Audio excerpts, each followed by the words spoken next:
It's not really on our agenda, and I don't mean to embarrass Todd and Ron, but I think it's necessary to let you know that, as many of you already know, Todd has been the main advisor to the reorganization committee, and I think every one of us appreciate the advice that he has done.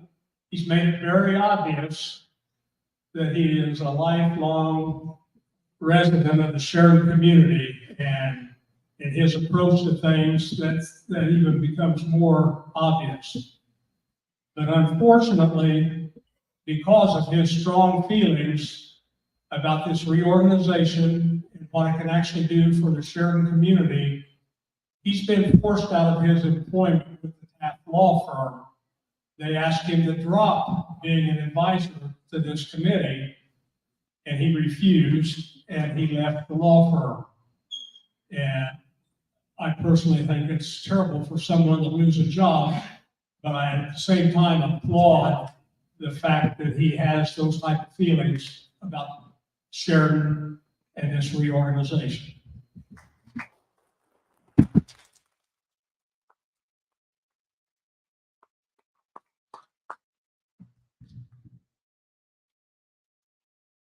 I've also been asked to relate some of my experiences. Okay. I've been asked to relate some of my experiences living in Sheridan and why I choose to live in Sheridan and why I fully support the initiative of this reorganization. My name, for those of you that aren't familiar, my name is Floyd Barker. My wife Patty and I have been lifelong residents of the Sheridan community. Our son and daughter were also raised in Sheridan and graduated from the Sheridan schools. If you've needed a referral in the last 20 years from the doctor's office, you've probably met my daughter Leslie. And my son Troy, through prompting and guidance from teachers at Sheridan High School and administrators, chose to choose the path of teaching and coaching. Ironically, the school that he chose to teach in is a small school, very similar to Sheridan in Fremont, Indiana. And just by coincidence, their school colors are black, white, and red. So I didn't have to change my wardrobe.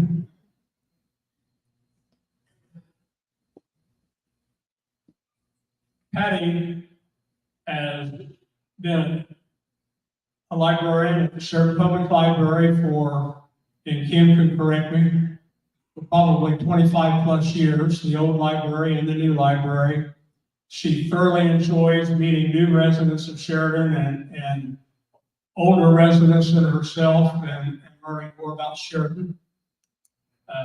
I'm retired from Firestone Industrial Products after 43 years as the senior metrology engineer.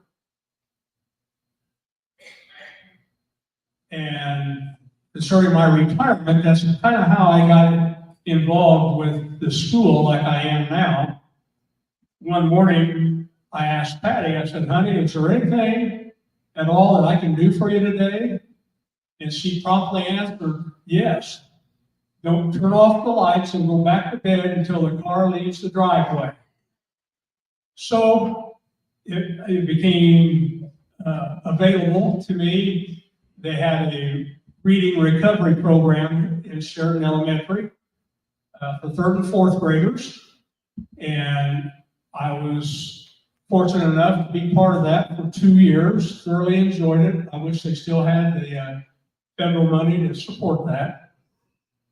Then a gentleman by the name of Danny Cummings approached me and informed me that they needed an aide on a special needs bus.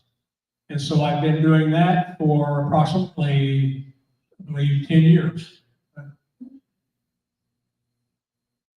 I've had the pleasure of coaching Little League girls and boys, sports, even before Troy and Leslie played, during their playing times and after their playing years. As far as what's been made available to me in a small town like Sheridan, I was a precinct committeeman for a little over 2 decades, a team member of the Sheridan Park Board, 3 consecutive terms on the school board, and I'm currently serving my 2nd appointment by the township trustee to the Sheridan Library Board, and my 3rd term as a member for the Adams Township Advisory Board. And that happens to be all of those things happen to be why I really appreciate a small town like Sheridan. Because my resume of service to the Sheridan community is not unique by any means. Many of you here this evening have done the same or similar services in our town. I believe it's just something you do in a small town, a close-knit town like Sheridan. The facts are very simple. The first 2 censuses of the 21st century indicated Hamilton County, Indiana, as being one of the top 3 fastest growing counties in Indiana and one of the top 50 to 100 counties in the nation. 4 cities in southern Hamilton County have also been recognized as some of the fastest growing in the state and the nation. They have pretty well become saturated. Our neighbor to the south has already annexed property in Adams Township. For many years, the advantages and pluses of living in a small town like Sheridan and the Sheridan community seemed to be a well-kept secret. Well, that secret is out now. Since the county has established and invested in a water and sewer district spanning across the eastern boundary of Adams Township, commonly referred to as the 31 corridor, that area has become a prime area for industrial, commercial, and residential growth and development. Now, I am one of the first to acknowledge that development and growth are not a bad thing. It's inevitable. The thing that seriously concerns me, and hopefully you, is that Sheridan has absolutely no say or input about that growth. That is the key and the primary reason I support reorganization and agree to be a member of this reorganization committee. Very simply, we, the Sheridan community, need to and want to manage that growth. The type of housing, the density of the housing, and especially for our school administration to plan for that growth. We need the ability to manage the rate of that growth. By state statute, we get the ability by successfully passing the reorganization plan that will be submitted to the state for approval after community review, hopefully in April, and then placed on the November 2024 ballot for adoption by our community. Now, there's a little more in and out about that, but that's the base. This evening, I want to encourage everyone here to reflect on the reasons you've made the decision to stay in Sheridan. If you were raised here, or think of the reasons why you decided to come to Sheridan and live and raise your family here. Patty and I can say we wouldn't trade the friendships, the opportunities, and Troy and Leslie haven't had the same opportunities being in a small school corporation that Patty and I have enjoyed. And I think just living in a small town, our town, Sheridan, gives us so many opportunities. Now, this evening, we've changed our format somewhat. This evening, we're going to give the opportunity to the committee members and the subcommittee members to let you know more about them and why they believe adoption of a reorganization plan is so very important. And anyone that wants to share why they support reorganization will be invited to speak again. Even if you're not currently supporting, we want to hear from you so that we may better formulate a reorganization plan. Thank you for your time.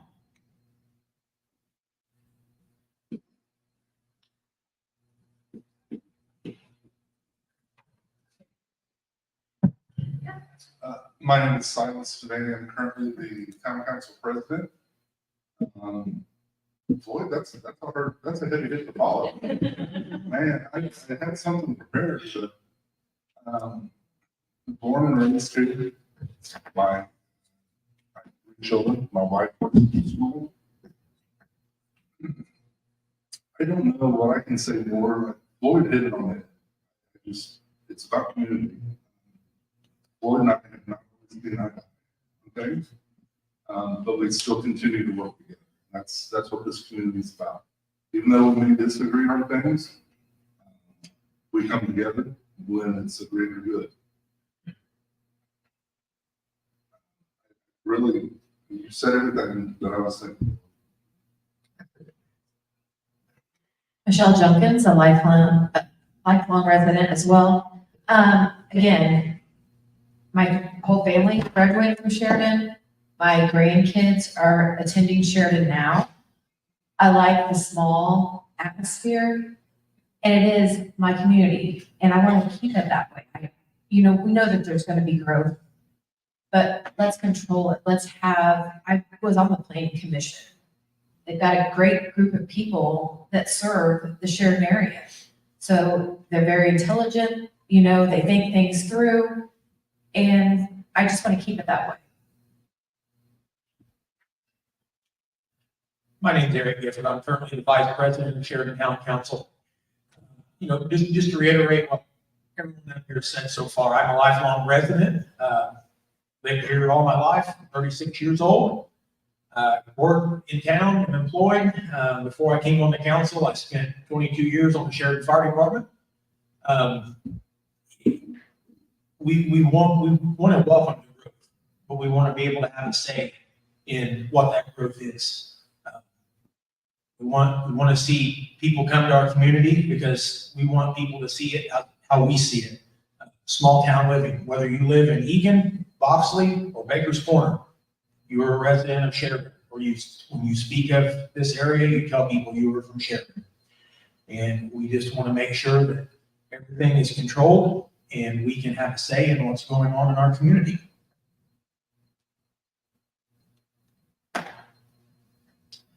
I'm Neil Johnson, farmer north of Sheridan. I was asked to be on this committee to represent agriculture. We know what can happen in some communities. We've seen what has happened in particularly Whitestown. If you haven't been to the old downtown Whitestown for a few years, I would invite you to drive down there and see what it looks like now. We know that change is coming. We've all known it for several years, but the developments here in the past 2 to 3 years are going to accelerate that growth dramatically. We want to be able to continue to farm if those so choose. Some refer to that as the right to farm. It's a kind of a term that's been used in other states when suburbs began to encroach on farmland. So that's one of our concerns. The other is being able to protect our school system as this growth occurs so that they have the income revenue to be able to build new buildings, because that will be required whether we want to or not, with the massive number of new students that will eventually come. And we also know that people in Marion Township, even though they're in Boone County, they consider themselves to be part of Sheridan. We consider them to be part of us. We have discussed Marion Township several times, but we just simply cannot do anything yet. We want those who live in Marion Township and those who go to our school to be aware that they have not been forgotten. And we continue to work in the future for them. Hello. I feel like the odd one out because I'm not a lifelong member of this community. My name is Heidi Kingholz, and I am an Adams Township resident. My husband and I moved here almost 3 years ago. And I have never lived in a small town. I was born and raised in Charlotte, North Carolina, and in a large city. And, outside of my neighborhood and outside of my church congregation, I didn't really have that sense of community when you live in a really large town. And so when I moved to Indianapolis, I moved to Indianapolis with my husband, and again, there wasn't that sense of community. We knew our neighbors, we knew the guys that lived next door and across the street from us, but there wasn't that sense of belonging I had ever experienced because it was a large city. Then we lucked out and hit the lottery, and not literally, but we found a house that we loved. We found this wonderful house in this wonderful community called Sheridan, and we didn't even know what we were getting ourselves into. I meet people who have, who when they find out where I live, they're like, "Oh yeah, I used to do Cub Scouts in your house. Oh yeah, I've spent countless nights sleepovers at your house." They know my house, and they don't even know me, and but they've welcomed me. I feel so incredibly welcomed by this community. And it was a decision for my husband and I to, now that we're in Adams Township, we live outside of the town limits, so we wanted to plug in. And we could do that. We could very, very quickly do that in this city, or in this town. I got to be a part of all the great things that are happening on Main Street. We started going to town council meetings, and we found out where we could belong in this town. and to find out where our skills are going to be best utilized. Sheridan has been a wonderful, welcoming place for us. And I know that I'm not the only person that can say that. As many people up here that are lifers, there's also a lot of people that move here like me because they don't want to live in a large city anymore. They've done that. They're looking for something else. So they move out of Indianapolis, they move out of Carmel, they move out of Westfield. We move here for a reason. We want to be in a smaller community, a community that we can be involved, a community that we can plug in and feel like we're making a difference. And so that's why I'm for reorganization. I'm for reorganization because I want to keep these decisions that my adopted community is making. I want to know who's making those decisions, and I want to be a part of those decisions. I don't want to farm decision making out to Noblesville or somewhere else or Westfield or down south. Like, I want to make the decisions in this community because there's some wonderful people in this community, and I have been welcomed. And I know that if people move up here, they're going to be welcome too. And I think that it's important for us to be able to, the people moving in, to embrace them and to say, welcome, here's how you can get involved in our cool little town. You know, so that's what I have to say. I know I'm a little different than everybody else up here. I love Sheridan, and I'm excited to be up here with everybody else. All right. So tonight is a little bit different format than what we've had in the past. And for those of you that don't know me, I'm Dr. Trump, lifelong resident. So I'm Keynotes Club. I'm in Red Cellar. There's a club. Born and raised here. I raised my family here in proud Sheridan resident. Learned a lot about life, and here we are at a very pivotal moment in the history and, quite frankly, the future of this community. And there's a saying that I like to repeat. It's called, "We must change in order to stay the same." And what you've heard tonight so far, it's not slamming the door on growth and keeping things, under lock and key. It's about how do we partake as a community in some of the transformational things that are going on around us, and not the least of which is the utility district that the county has established. And I point out Mr. Sheridan, your commissioner, is back here, and County Attorney Mr. Sullivan's back here as well. And through their efforts in taking advantage of federal funding, if you've paid attention to anything in Indiana the last 20 years, you know that our state government certainly has emphasized a strong transportation infrastructure. They've upgraded 31, really to our benefit. And I'm kind of a nerd in a way that you use your Google map and you get your precise location. Does anybody know on a good traffic day from here to Indianapolis International Airport how long it will take you? You make a wild guess? I hear 52, an hour 40. Somewhere it's like, okay, so we're running off now. Somewhere in between 40 minutes and an hour to get to Indianapolis International Airport, you won't get one single stop like on 31. And so those things have changed how our communities impact. So I won't bore you with the morass of state statutes on annexation and the limitations of those things and what you have to do, what you can and cannot do. Reorganization, and if you've been aware throughout this last fall and October until as we see here tonight, we've had this is our 4th community meeting like this, weekly committee meetings where this group of people meet on a weekly basis. And if you will put in your notepad or your phone or a piece of paper, the committee will begin, they'll change their meeting day and time to Thursday evenings, not this Thursday, but next Thursday, at 6 o'clock at the community center to make it more accessible to folks who work during the day, where there's always a robust discussion about why reorganization, the impacts of it to this community. Out in the foyer, you'll see some exhibits that represent 2 potential council districts if reorganization is passed by this community at the November election, the Adams Township and town of Sheridan will become one. The town boundaries will go to all four corners of Adams Township.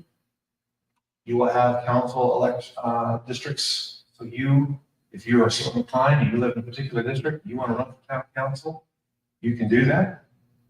Planning and zoning control will go under the authority of the town, what we'll affectionately call the new town of Sheridan. This represents the planning and zoning control throughout the county. The beige color is controlled by cities or towns, either wholly or through a joinder agreement, much like Jackson Township and Cicero. The violet color is controlled by the county planning commission. And as you can see, that little what I call clamshell around Sheridan is a 2-mile buffer that the council and its planning commission controls planning and zoning activities inside that clamshell. And the violet portions of Adams Township, the town does not. And with that in mind, got way ahead of myself. This is an exhibit from the county's comp plan. You can see that same shape of clamshell and how it's programmed. Nobody necessarily in this committee has ever articulated that that is not an appropriate land use. The committee and your elected leaders here, town and township, have said, it would be best that we give our citizens the opportunity to weigh in on this, and if they approve it, they can then make those decisions on land use and have their vote and their voice amplified under a framework of reorganization. This committee is largely modeling what Zionsville did on 2 occasions. You'll see a map out there, it's in this deck, town zone, rule zone, where you can have different taxing units or districts. That's what we discussed last time in this room. Where the goal of this committee at the start was to keep a neutral tax rate impact. We're modeling conditions, 2 conditions. If we have to take on the roads entirely in Adams Township, what might cost from a taxation perspective and financial strategy. We've also asked Dr. Money to model, no one's prepared to share numbers tonight, model if reorganization is not passed, approved by you, and we don't maintain or don't obtain control of the planning and zoning activities. And let's say Westfield annexes further into Adams Township, which they're allowed to do as we sit here today. And the housing density increases. What might that do to the school corporation from a capital infrastructure? I'm saying that's going to happen. We'd be foolish to not model those and share those with you. We will do that. We have an upcoming community meeting, April 17th, 16th, 17th, 16th, after tax day. Woo-hoo. We get to celebrate here at 6 o'clock. We'll get that out. And we did have a little snafu with our printer. We've been very successful in getting postcards directly to your mailboxes, and something happened at the printer, and so it wasn't due to lack of desire. Just all fell off the table on that side. We'll make sure that doesn't happen again. You'll get a postcard. I'll let you know of the next meeting. So this is, as you've heard your committee and your friends and your neighbors say, this is about having a voice and controlling. And that's a strong word, I know, but having a voice and having the ability to preserve and make decisions for ourselves and not have to necessarily react. Now, this is out there. This is one exhibit of a potential council district. I'm going to give you a little background on how council districts, districts are, council districts in states are comprised largely driven by state statute. There's a population deviation between each district, so it's not imbalanced. And you can see here, this is under the, I don't want to be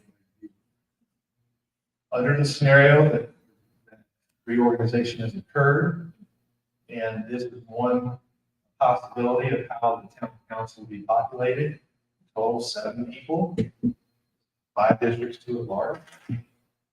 Here's another one, and these are out in the hallway, unless you have a photographic memory, it's tough to keep these all straight.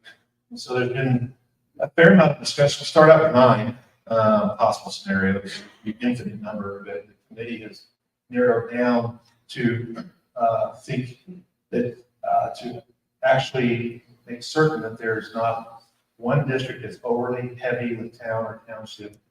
The black lines there around the town limits, that's the current corporate boundary of the town limits. So eventually, when the plan is forwarded on to the council and the township advisory board, the public hearings, the plan will be on public display, it will be on the web, and there's a series of public hearings that have to take place. They will adopt that plan. Then after the Department of Local Government Finance weighs in from a budgetary standpoint, plan is adopted or rejected. But let's say it's adopted, and we wait. We wait till November.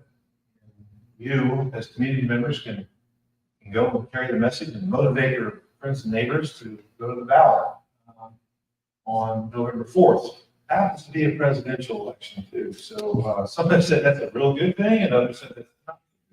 But here we are, and it'll be on the November 4th. And it'll be in the form of a public question.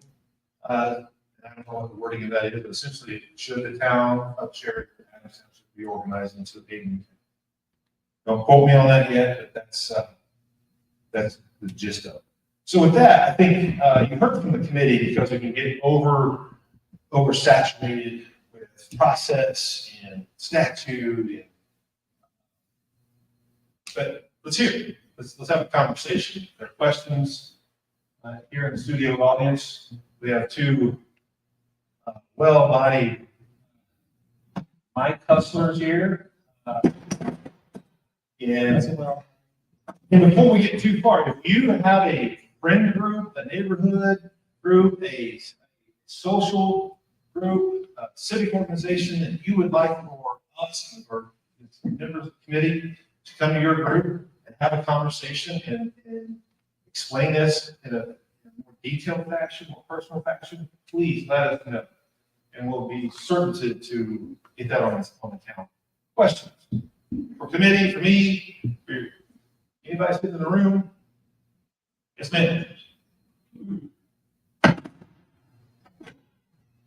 Will you remind us, once again, you covered it in the last meeting, what the date and the steps are? There's something that goes to the state, and then there's more meetings, and there's some kind of deadline for the vote. Yes. Yeah, so I have not updated this, and what's this, here we are again in April. So this is a summary of the steps. This timeline is somewhat out of date, but you can still ebb and flow a bit. Obviously, we're at the end of March. The impact has not been delivered to the committee yet, for those reasons I mentioned already. So we're modeling other scenarios. But we'll try to stay on this general milestone. Does that help? And this deck, I believe, is still on the town and township website. So you can go there.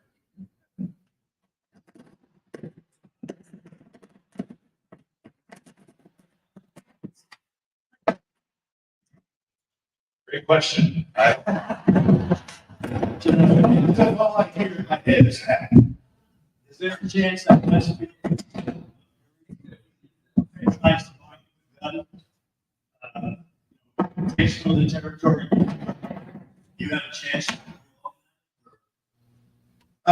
So if I heard, However, the elementary cafeteria ones. I think the question was that, from the gentleman, that if they're, between now and then, if Westfield chooses to into Adams Township, are they able to continue to do that? Yeah, so this, all this information, our information is very public. And, this committee, advisory board, and the town council have been uber committed to keeping things in the open. And, you know, it's easy to get caught up into what others may or may not be doing. And I think the focal point is, A, we can't control that, B, we can control what we do.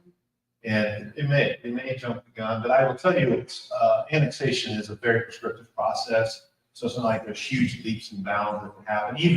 Even, for example, maybe it's me, Ralph. Maybe like this represents the current corporate boundaries in the town of Sheridan. Sheridan couldn't just go and leap and get clear out to 31. It has to be contiguous, it has to have a certain time milestones prescribed by statute. So is it possible? Yes. How much? I couldn't tell you, but you know, we are focused on what we can focus on, and that's having as many information sessions as possible, do the analysis that's required, do the work, get the plan in place, and get it before the community. Other questions? Good. I'll warn you, this could be a tough question, but No. why wouldn't a resident not vote for this reorganization? What am I missing here? I don't know. I don't read minds. It's changed maybe. There's been a lot of questions about how it impacts taxes, not only in the near term, but the long term. And I don't have, no one in the advisor is in the house. You can recognize him. Please don't harm him. He's here. You pick him out on your own. You know, a lot of folks are concerned, and rightfully so, what's my tax, under this, what will my taxes do? How will it impact it in 2027, 28, 29? We don't have that confidence. We don't have that particular confidence. No one. Because assessments rise and assessments fall. And I think we all can appreciate the question of predictability. What are my taxes going to do in X? Well, here's what we can tell you. And let's just use this particular district, or if you like this one. There's a particular district that you like out of this map. Get a hold of your committee members and let them know. But let's just say, this is what's in the plan that will be presented to the public. These are the council districts. 2026 is the next municipal election cycle. Those districts and your representatives will be chosen from those districts effective January 2027. Okay? Those are the folks that will be making the decisions about borrowing, taxes, levels of service. So it is a fair question with really no good answer about what are the taxes going to do in 2028, 2027. Well, I can tell you under that circumstance, you call those people, whomever those people might be, you fuss with them. If you don't reorganize and growth occurs, don't look past that this is an exhibit developed by the county. And they need a comp plan. We all need a comprehensive land use plan. And annexation occurs and growth occurs, and the pressure gets placed on schools, pressure gets placed on other assets of the community with no way to recover any property taxes, no way to assess road or parking fees. But yet you expect certain services. Taxes are still going to get pressure to go up. As an example, back to this planning and zoning. If you live in Adams Township and you're in that Violet area, I'm sorry, get it better now. If you live in Adams Township and you live outside of those black lines of the town boundaries, but still inside of that, remember that clamshell, that buffer zone? And you want to build a building, you want to build a house, Where do you have to get your permit, Bruce? Town hall, right? Do you get to vote for the town council? You do not. Under this scenario, you will.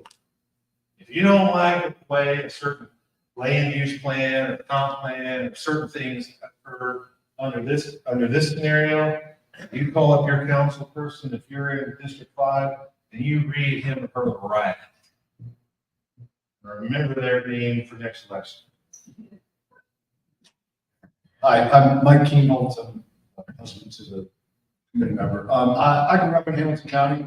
I think to answer your question, why not? I think perhaps inertia. I think that the folks of Sheridan and Adams Township have had the luxury for a long time to do nothing, to be able to maintain the quality and style of life. I feel like that time is precious and short. I feel like if we take past this opportunity, we don't take this opportunity to do something, we've missed our shot. And those decisions are gone forever. There won't be a shift.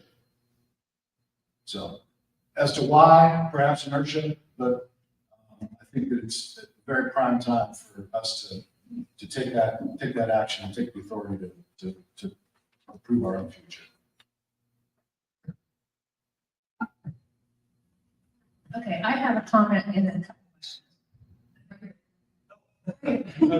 Okay, my comment is, first of all, I'm a lifelong resident. I moved to Westville and then moved back after I got married and then moved back to Sheridan, but grew up here, went to school here. And I tell you what, after I read everything, I so much appreciate everything you have all done. It has just been an amazing amount of work and you've done it all. And because we live on the boundary where Westville is creeping in, out 226, and then we're right there where Westville's knocking on our door. And I moved out of Westville. We moved out because we wanted to live out in the country, not in Westville. And so that's my comment. And so it is hard for me, like, why not? Why not do this? It's hard for me to understand.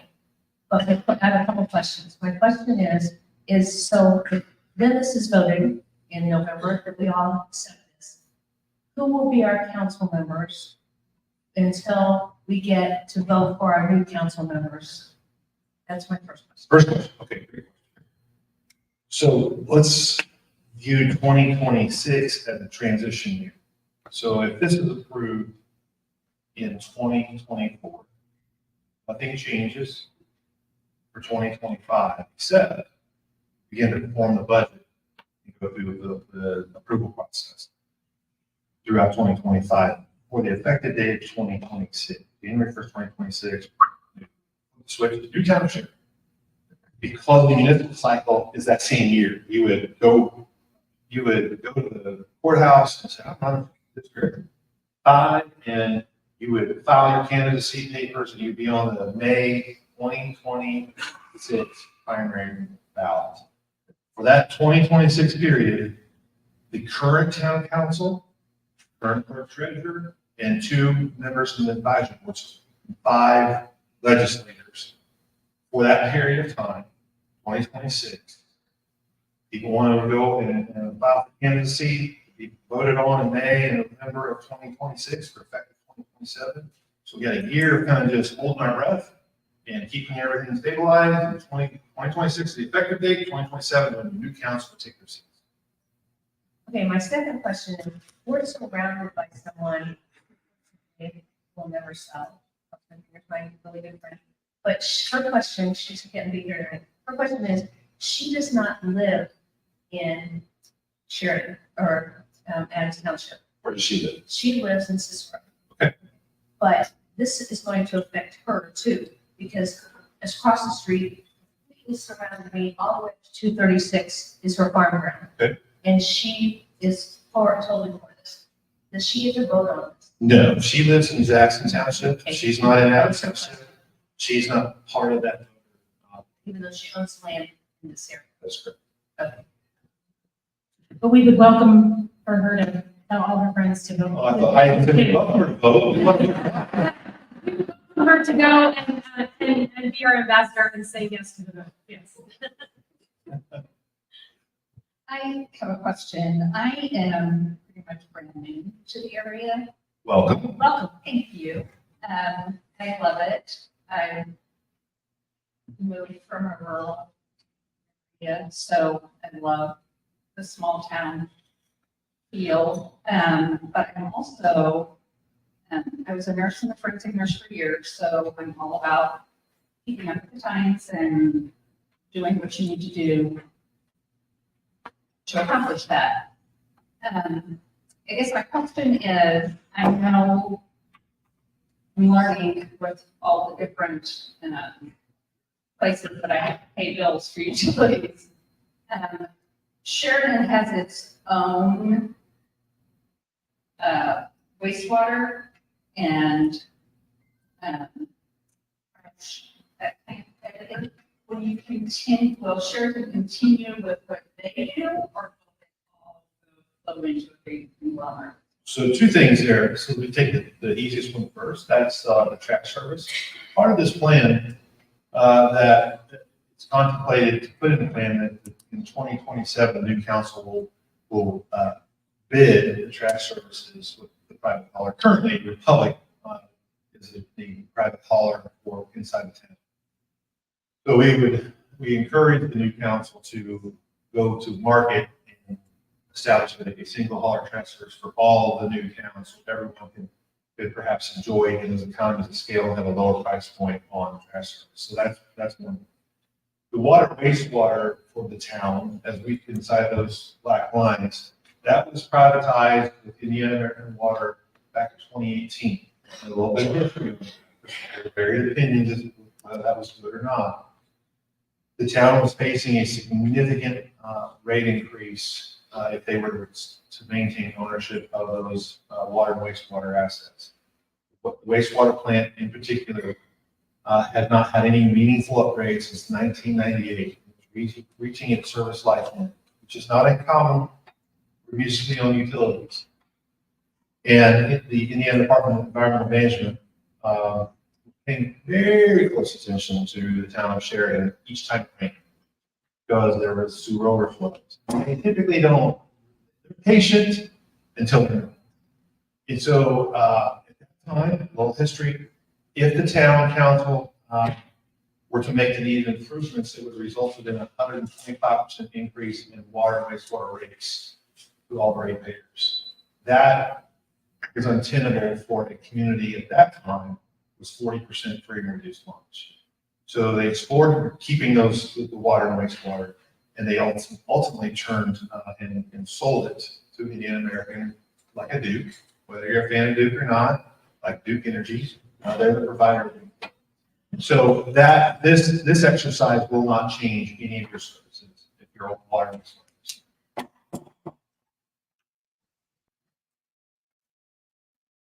Ruth, there's a two-question. I'm kidding. I'm kidding. Yeah. Fire. Just in response to those who asked, why not? As someone who falls in the funky zone.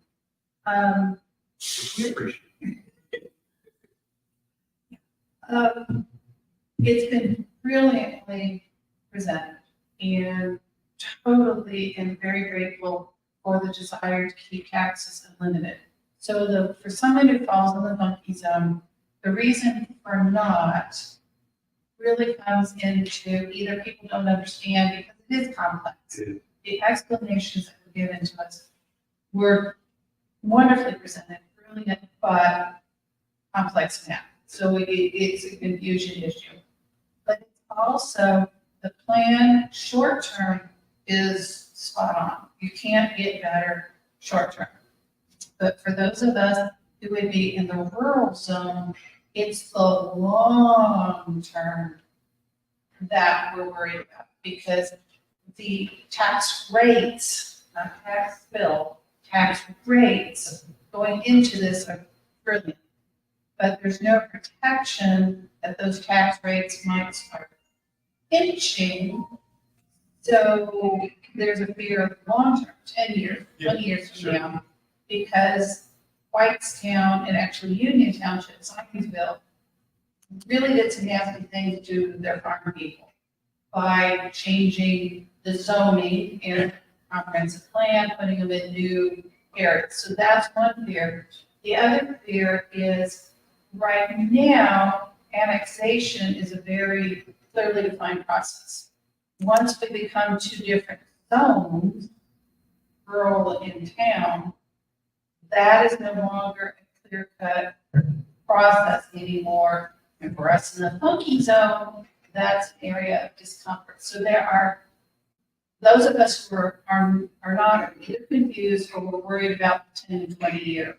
Yeah, a good point on land use. And I think part of, this is helpful, is it helps us drive for talking points for the next session.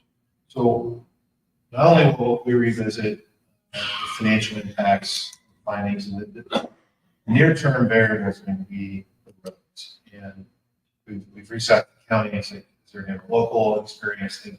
Well, the other thing I think we want to emphasize in our next session is this land use, because you touched on something very important. It's very clearly defined. Annexation is really prescribed to be voluntary. You want to be annexed in. Involuntary annexation is very, very much discouraged in statute. However, with the town zone, rule zone, we're going to mirror that same kind of statutory treatment in the comp plan. And our planner, Jennifer Miller, she's now full-time. I'm going to call her out this time. I did last time. That could be part of our discussion at our next installment. Because people want, I'm still going to be able to farm, I'm still going to be able to raise cattle, chickens, but there's no desire of any panelists up here want to change the universe. So land use and financial impacts are critical. We can make those a talking points for the next session. Can you put up the district number 6, please?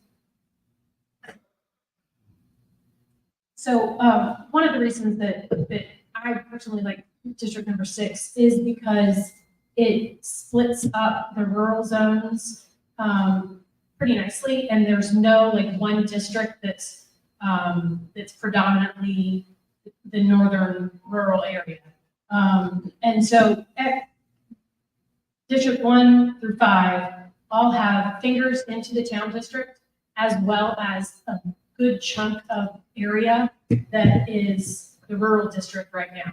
So I think that the reason I like that is because when it comes to your representation, every single district has skin in the game in the rural and in the city. And that's kind of why I like it. My personal opinion, but Anybody got wild guess the total population side of that township, including the town of Sheridan? Anybody got a wild guess? Somebody, let's go. 52. You win. I don't know what you win. So they have, if you can see, there's a slight deviation, but this team holds right. There's 9 exhibits, we'll share those as well. Some of them are really wonky, and the committee has narrowed down to 2. It's not a final decision. Certainly offer your input, as I mentioned earlier. And these 2 here are the favored. So it does kind of balance things out, and it's not all town heavy. It's not all unincorporated area heavy. It's as close to balance as you can get. Almost see like wheel effect coming out of the center. Is there another question? Yes, No. I'm not knocking the Sheridan school system. I think that they've got the greatest. All 3 of my kids graduated here, but my daughter graduated somewhere around 45 years ago. She made the comment to me yesterday, you know, the class that I graduated from had the same number of students as they're going to graduate this year. And Phil, sincere condolences. Your wife made a tremendous impact. What are you talking about? Brian Wolf, what do you mean? Well, you worry about all this growth. Well, I don't know that it's Brian Wolf. Yeah. I can mention something after that. It's nice to know 90% of this room. So, if you don't know, Dave Bundy, superintendent. You are absolutely correct, sir. We're almost the exact same numbers we have been when we were higher about 10 years ago. And there's two reasons for that. And this is why the school is so invested on what's going on. I make it very clear. My job is to prepare for whatever's coming. I mean, that's what my job is prepare for what's coming. And I appreciate the input these guys allow me to have and be a voluntary person on this committee. But what has changed, and actually this community, there's two reasons why those numbers have stayed the same, but why they're also going to change a little bit. One, this community is blessed to have the greatest supporters in the world. We have the greatest supporters in the world. And I can look around this room and there are tons of people in this room that graduated from Sheridan High School that still live in this community and come to a large portion of our ball games and everything else. The reason we haven't grown as a school is because there's a large portion of this room that graduated from Sheridan High School that comes to all of our games. And frankly, the majority of these people that support us like crazy don't bring us children right now. In other words, we have lots of houses in Sheridan with the greatest supporters in the world that don't bring us children. So we've been stagnant that way. Frankly, we're only up right now because we're up to 200 transfer kids that are coming our way. Why are we carrying this? What's the second part of that question? The second part of that question is we have been working like crazy. You guys know I was here for a while, took a couple years vacation, came back to where I love. And while I've been here, that's all we've been doing is preparing for the future. The difference to us is we know growth is inevitable. We know it. But the plan to us is how do I manage that growth that's coming up? You know, a few kids a year I can manage, and we can truly do that. We're doing it right now. We are starting to see our numbers go up and increase. We're actually probably for the first time in some of our lower grades going to start having, rather than just 4 sections, 5 sections coming up. So it is coming slowly but surely. But now we're starting to see some of that. We're prepared for all of that. What we're not prepared for is if we wouldn't have a potential say and there's a huge quick growth, that's where we struggle to be able to keep up with everything going on. So your number-wise, you're absolutely correct, sir, but that's really because of the great people sitting in this room, but we are starting to see that trickle up. And with these new neighborhoods, we're prepared for it. I will tell everybody that. We are prepared for that right now. But a large, quick influx would hit us all, is what would happen. Does that help answer your question, sir? So Phil, you live in Baker's Corner. Have you heard of any activities out around your area about housing and developers and things like that?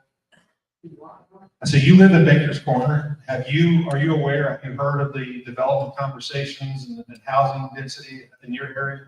Oh, you're talking about the commissioner and Beck community that they're building out there? I didn't say that. I asked about Baker's Corner. Okay.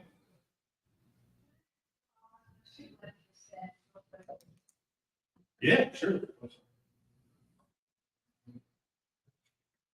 Am I right or wrong? So the land that just got annexed from Sheridan to into Westville, if they build houses there, those children will come to Westville. No. So those children, I know what you meant, you just kind of set it off and said Okay, that. so where will those children go to school? They will come to us. And where will those tax dollars? If houses go in there, Yes, if houses go in there, Westfield. then, okay, that's So what how a school gets behind, just a very short, and like Todd said, it's a shortened version. How a school gets behind is when you have that kind of scenario occur, we do get the money. I don't want to pretend that. We get money to help pay salaries for the children that live in that area. We do get that. And we would get the referendum money that's in there. But where the school gets behind is then the money for the house itself, if you will go to Westfield, and it's harder for us to catch up to build to prepare for space stuff. And that's a very shortened answer. because that's what we hear is gonna go in, and right next door are they want houses. Yeah, and I know I've heard related rumors too. And honestly, that's what it comes down to me. There's a whole lot of people I trust in this scenario. But as being a former coach, I need a game plan. And I can't right now, we're kind of in a pause on what that game plan is going to be down the road. So you're absolutely So correct. to your point, this, you've seen this before, the orange area is the corporate boundaries of Westfield. The blue line is 216th Street, which is the Adams Township line. That red kind of odd shaped parcel, that is what is the process. So that landowner has approached the city, so voluntary annexation, to be annexed into Westfield. That last thing I ever heard about this was it was like commercial, industrial, warehousing. I'm not sure exactly what it is, but I think your point is well taken, and Dr. Mundy touched on that. Contiguities there, so now we continue to go. We don't know what those things, that other land use might be. It could be housing, could be commercial, could be a lot of things. But not a lot of what we don't know. But what we can tell you that if under reorganization, you get greater predictability and greater say by your council representatives. Other questions? I was gonna just follow up on something. And I'm late for dinner, so if I get up and leave, I'm already showing my son on my phone, I'm gonna say I was gonna hear that. And this may be way, but because this is new to me, and it is common, Ruth mentioned, but from a tax situation, if we assumed that we didn't think Sheridan was gonna have a lot of growth, and we didn't see this development coming, and you do this reorganization, the way I understand it is, then you might have some concern about taking on those roads and different tax things that can cause your taxes to go up. But if you think there's gonna be growth that we see coming, then with the developments and different things the developers do, I would think that that would outweigh the taxes coming in from the new developments might outweigh, if there was, am I missing something there? Well, I think if I understand your question, so back to the planning and zoning, now, don't want to overcomplicate the conversation. So cities, towns, counties can establish allocation areas for districts, tax and financing. The county establishes, it's okay. On either side of 31. It's not uncommon. Sheridan's got an allocation area or two, and it's to incentivize economic. Those commonly referred to as TIF districts only last so long. There's a sunset provision. Once a city or town or county starts servicing debt with those tax dollars, the clock starts running. And so when you think about, not only is reorganization a near-term strategy, but it's also a long-term strategy. Over time, long after I'm gone, maybe, I hope I live 20 more years, I'm a young guy. But well in the future, generation, those taxes, even under a reorganized town, will begin to go and spill over, as I call it, to the tax. And again, I've not heard anybody in this panel or the council slam the door. We don't want anything. We don't want any incidents. We just want to be able to guide it. And the 31 corridor is an economic engine, potential economic engine. It just did. And it would be benefit this community over time, have our boundaries there and be able to reap those tax benefits. I don't think it's your question, but I think that's. And thank you for your hard work. You better get the debit, or you're gonna have a whole lot more time on your hands. I'll be seeing. Other questions? Does anybody have a question for someone on the committee?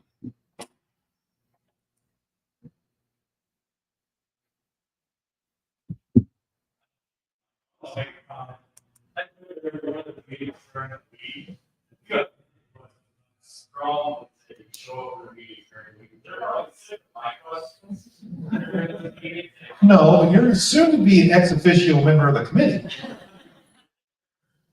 Very small, maybe we'll take time to answer the questions. Real just good with the meeting. So they all be Thank you, Brian. We're leaning in on an hour. One more, yeah. Okay, so mine is really a question, it's more of a statement from everything I've been saying. So to me, it seems like if we get the reorganization, that Adams Township and Township, and we control what comes in, and we can control the growth, and we can control the taxes.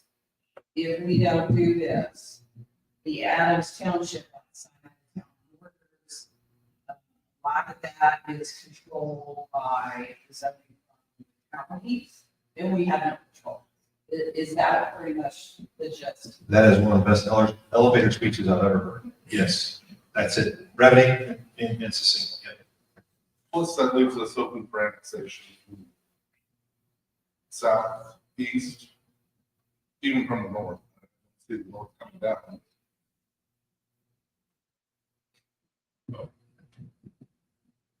We've been at it an hour. Thank you for carving out an hour of your busy lives.